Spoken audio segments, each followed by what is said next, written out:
Oke, tadi kita udah bahas tentang sistem ekonomi campuran, tradisional, liberal, dan juga sosialis. Sekarang kita ke ekonomi Islam ya, sistem ekonomi Islam. Di sini saya tidak akan menjelaskan secara panjang lebar, tapi saya akan menjelaskan tentang sejarah ya. Terlebih dahulu saya akan menjelaskan tentang sejarah bagaimana sebenarnya posisi sistem ekonomi Islam itu gitu.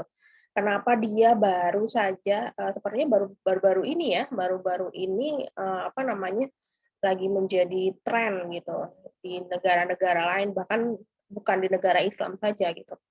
Di Inggris pun dia menjadi sebuah role model gitu untuk apa namanya sistem ekonomi apa namanya yang lebih menjadi solusi dibandingkan dengan sistem ekonomi kapitalis yang rentan terhadap krisis gitu. Jadi sebenarnya kalau kita melihat ke dalam sejarah ya, sistem ekonomi Islam itu sebenarnya apa namanya sudah diperkenalkan sebelum atau pas waktu Rasulullah ya. Rasulullah itu mendapat wahyu ya, atau di cerita-cerita tentang Sirah Nabawiyah sebelumnya.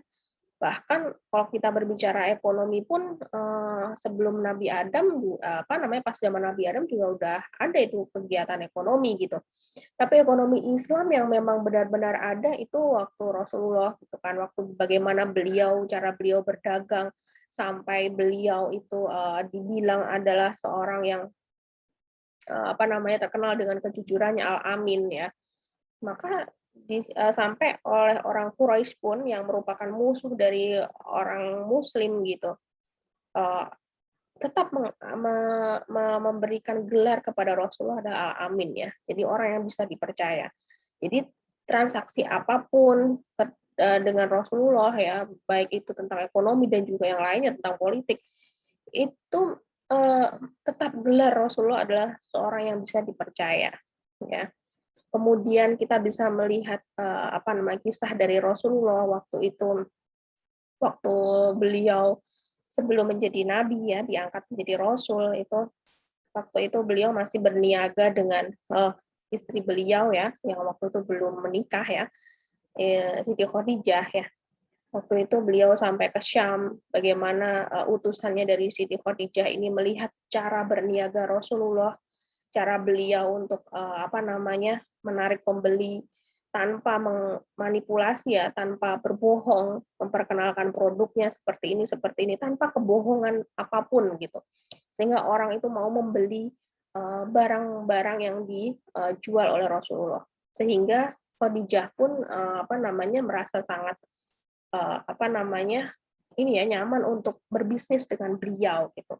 Dari sini kita bisa melihat bahwa sistem ekonomi yang dilandasi oleh kejujuran tanpa adanya penipuan, manipulasi, kemudian apa namanya kebohongan itu akan lebih berkah ya, akan lebih terasa gitu manfaatnya dibandingkan dengan sistem ekonomi yang mengadopsi hanya keuntungan semata gitu.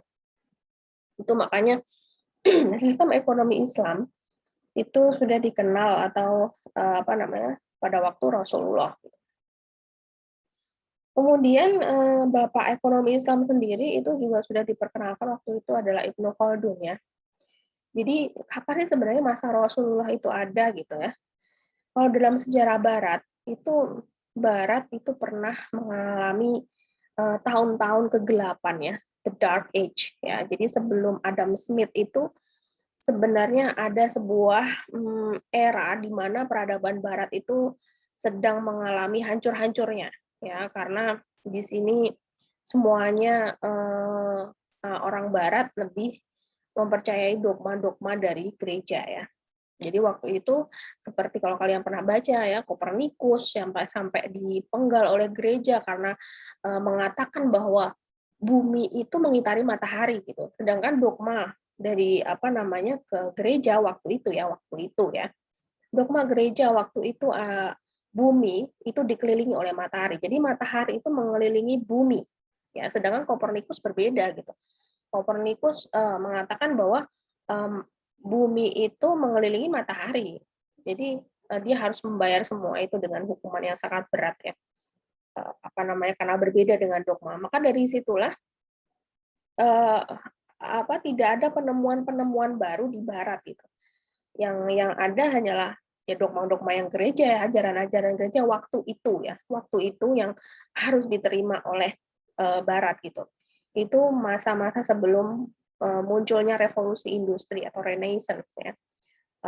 Barat itu kan the Dark Age, kemudian ada masa Renaissance, kemudian akhirnya muncul masa-masa Adam Smith, itu baru muncul lagi tuh pemikiran-pemikiran yang segar, pemikiran-pemikiran baru, penemuan baru itu setelah the Dark Age itu, atau setelah pada waktu Renaissance itu, revolusi industri di Prancis. Tapi sebelumnya, pada waktu Barat itu mengalami zaman-zaman kegelapan itu, ternyata di timur, di wilayah Islam itu mengalami kejayaan yang luar biasa ya. Jadi waktu itu mengalami kejayaan yang sangat luar biasa dari masa Rasulullah, kemudian dilanjutkan dengan Khilafah Rasyidin, sahabat-sahabat beliau, kemudian diteruskan lagi Bani Umayyah, Bani Abbasiyah. Itu benar-benar penemuan baru itu terus terjadi. Ya, karena Islam tidak pernah tidak pernah menolak penemuan baru. Bahkan Islam itu sangat tertarik dengan ilmu pengetahuan yang baru. Meskipun ya kita tidak memungkiri ya ada juga peran peradaban Yunani di situ. Jadi peradaban Yunani, kemudian peradaban Islam, peradaban Barat itu kita tidak menafik ya ada Socrates dan juga ada Plato, itu juga kita sebagai orang Islam sangat menerima tentang ilmu-ilmu yang ditemukan oleh zaman Yunani kuno dulu gitu. Jadi Islam tidak menghilangkan, tapi Islam meneruskan dan terus menggali ilmu yang sudah ada. Jadi selalu terbuka dengan ilmu pengetahuan baru. Itu yang terjadi di Islam. Maka terus terjadi kejayaan Islam waktu itu, sampai-sampai ekonomi juga waktu Umar bin Khattab pun itu benar-benar ekonomi Islam itu sangat diperhatikan, karena waktu itu ada pengawas pasar yang didirikan oleh zaman Umar ya. Jadi selalu ada pembaruan terus-menerus dalam Islam, sehingga sampailah kita kepada saat ini ya. Saat-saat Islam sudah mulai terpuruk ya. Orang Barat bilang kita tidak perlu takut dengan orang Islam itu karena mereka sedang tertidur, sangat lelap gitu. Maka sangat disayangkan ketika kita menjadi orang yang Islam, menjadi negara yang paling besar umat muslimnya, tapi ternyata kita ya hanya tertidur saja gitu. Ya Islam cuma sampai di situ aja, cuma sampai di peradaban yang telah lalu, hanya sebatas sejarah yang dialami gitu. Tapi sebenarnya orang-orang Barat banyak mengadopsi seperti Ibnu Khaldun. Nah, kalian bisa lihat bagaimana Mark Zuckerberg, ya, seorang pengusaha Facebook itu, dia juga mengagumi karya-karya dari Ibnu Khaldun seperti Muqaddimah. Dia pernah memposting di halaman Facebooknya bahwa dia belum pernah membaca pemikiran sebagus ini. Ya, jadi membaca pemikiran tentang sosial, politik, kemudian tentang ekonomi, seperti yang dijabarkan di Muqaddimah Ibnu Khaldun. Tapi kita sebagai orang Timur, sebagai orang yang notabene negara yang paling besar penduduk Muslimnya, malah kita kurang menghargai pemikiran-pemikiran dari orang Islam sendiri gitu. Padahal ya menjadi solusi juga gitu akhirnya kan, sebagai ekonomi yang bersifat keadilan gitu kan. Malah sekarang yang terjadi di Indonesia adalah selalu bahwa namanya riba itu ada yang membolehkan gitu kan. Padahal yang namanya riba itu ya tetap aja dosanya juga riba, tambahan utang ya kan.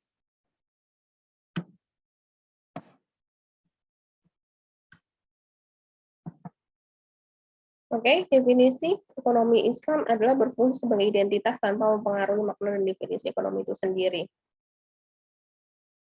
Oke, lanjut.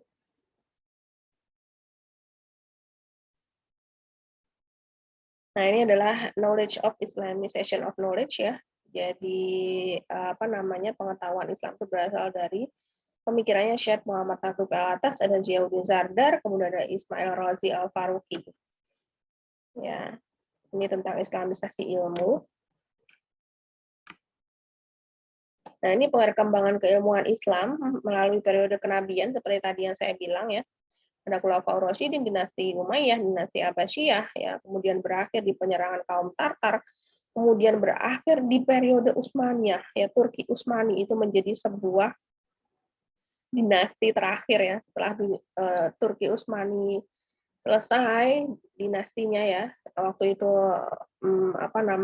Kemal Atatürk ya, di Turki itu menjadi negara republik, dan sampai sekarang pun tidak ada dinasti lagi, dan dinasti Islam ya, yang ada hanyalah kenangan gitu, yang nggak tahu kapan akan bangkit lagi ya. Mungkin suatu saat janji Allah itu nyata ya, suatu saat mungkin akan terjadi lagi kejayaan Islam itu, dan meskipun itu juga harus dibayar mahal dengan kehancuran alam semesta dan sebagainya ya.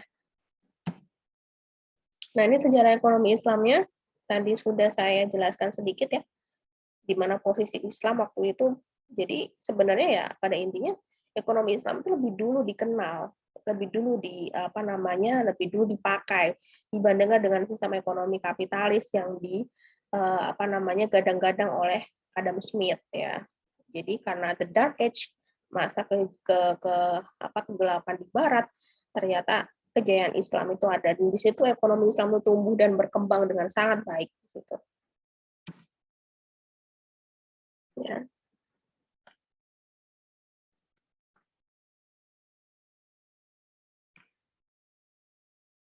Ini salah satu ekonomi ya, ekonominya yang berbasis keadilan ya, ekonomi Islam sebagai ekonomi yang berbasis keadilan. Jadi seperti kapitalis ya, sistem ekonomi kapitalis yang tujuannya untuk mengumpulkan modal yang sebanyak-banyaknya, ini berbeda dengan tujuan dari ekonomi Islam yang tujuannya adalah memperoleh falah. Falah adalah kedamaian, kesejahteraan dunia dan akhirat. Jadi seseorang akan lebih merasa nyaman, lebih merasa berkah dengan dia menjunjung tinggi yang namanya falah itu. Jadi kedamaian dan kesejahteraan di dunia dan akhirat. Karena semua itu mindset tersebut ya, mempercayai akhirat dan dunia dan akhirat, karena ada kehidupan setelah mati, itu bisa mempengaruhi mindset manusia gitu. Jadi segala perilaku yang dilakukan ketika di dunia itu akan kita lakukan sebaik mungkin gitu. Kita akan cenderung menjadi orang yang baik ketika mindset kita, oh ada kehidupan setelah mati. Berarti ada pengadilan setelah kematian manusia, tidak berhenti ketika manusia itu mati. Jadi itu sangat mempengaruhi bagaimana perilaku manusia di dunia. Orang akan cenderung untuk lebih memperbanyak ibadahnya, orang lebih cenderung akan menjadi seseorang yang individu yang lebih baik gitu ya. Jadi itu yang membedakan dengan sistem kapitalis. Berbeda dengan sistem kapitalis yang orientasinya adalah modal ya.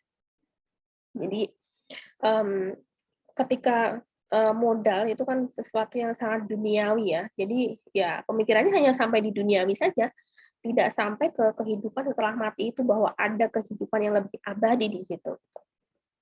Jadi itu yang membedakan mindset-nya, sehingga ekonomi Islam lebih merujuk ke kedamaian dunia dan akhirat, bukan hanya kedamaian di dunia saja.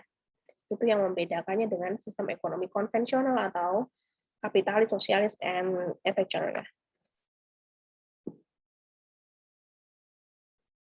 Ini definisinya dalam Islam. Nah, di sini untuk pemenuhan kebutuhan menuju falah, itu ada penyikapan terhadap harta, ada aktivitas mencari, mengelola, dan membelanjakan harta, ada mengembangkan distribusi dan tukar-menukar harta. Di sini ada investasi, ada jual beli, ada sosial, dan juga regulasi. Karena sistem ekonomi berbasis keadilan, maka setiap lini diperhatikan.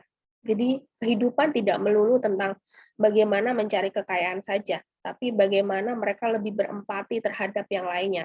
pemerataan kekayaan itu lebih diutamakan ya. Jadi kekayaan tidak hanya berbasis atau berkumpul di satu individu saja, tapi ketika ada orang kaya maka dia wajib mengeluarkan hartanya 2,5% kepada orang miskin ya. Sedangkan orang miskin itu wajib diberikan zakat. Jadi orang-orang atau mustahik ada 8 asnaf itu sudah diatur dalam Al-Qur'an ya yang berhak untuk mendapatkan zakat. Ya seperti amil, fakir, miskin, kemudian mualaf, orang yang sedang dalam perjalanan, orang yang sedang terlilit hutang, itu wajib untuk mendapatkan zakat. Jadi indahnya ekonomi Islam itu ada di situ gitu. Ada pemerataan pendapatan di situ. Jadi kekayaan tidak hanya berputar di satu titik individu saja, tapi dia juga lebih merata. Ya, ada zakat, ada infak, ada wakaf, bahkan sekarang wakaf lebih berkembang ya. Ada wakaf uang ya, tidak hanya wakaf itu melulu tanah kemudian dibangun masjid, tanah kemudian dibangun pesantren. Itu adalah pengetahuan tentang wakaf yang pemikiran yang konvensional ya. Sekarang lebih modern tentunya ternyata di zaman Rasulullah itu sudah ada gitu wakaf yang ternyata manfaatnya itu terus ada sampai sekarang ya seperti apa namanya kebun kurmanya Utsman bin Affan, ada sumurnya Utsman bin Affan yang sampai saat ini masih ada gitu. Jadi ternyata wakaf itu juga lebih apa namanya lebih dirasakan oleh manfaatnya oleh manusia dari generasi ke generasi. Itulah indahnya wakaf itu. Ya, ada infak, ya ada sedekah, yang mana di situ Allah menjanjikan pahala yang sangat besar untuk yang berwakaf, berinfak, bersedekah. Bahkan wakaf itu sampai kita mati pun terasa ya. Jadi ketika kita mati, ketika orang-orang itu masih bisa merasakan wakaf yang kita keluarkan itu, maka pahalanya akan terus mengalir ke kita bahkan ketika kita mati. Jadi apa namanya seperti ajaran Islam juga ya bahwa ketika mati maka semua hal yang bersifat duniawi itu selesai kecuali 3 perkara ya. Ilmu yang bermanfaat, kemudian apa amal soleh dan juga doa anak yang soleh. Jadi tiga hal tersebut itu benar-benar apa namanya akan dirasakan ketika mati, ketika kita melaksanakannya di dunia. Termasuk wakaf ini ya. Wakaf ini akan terus pahalanya mengalir kita mengalir kita meskipun kita telah meninggal dunia gitu. Kemudian ada kharaj ya, kharaj, kemudian ada jizyah, kemudian ada hadiah, hibah, sedekah dan sebagainya. Ini merupakan salah satu apa namanya keadilan di sini. Jadi ya, ada bisnis dan juga ada hal-hal apa namanya transaksi bisnis, ada juga transaksi sosial. Ya, jadi semuanya harus saling berdampingan. Oke, sampai di situ dulu. Sekian dari saya. Wassalamualaikum warahmatullahi wabarakatuh.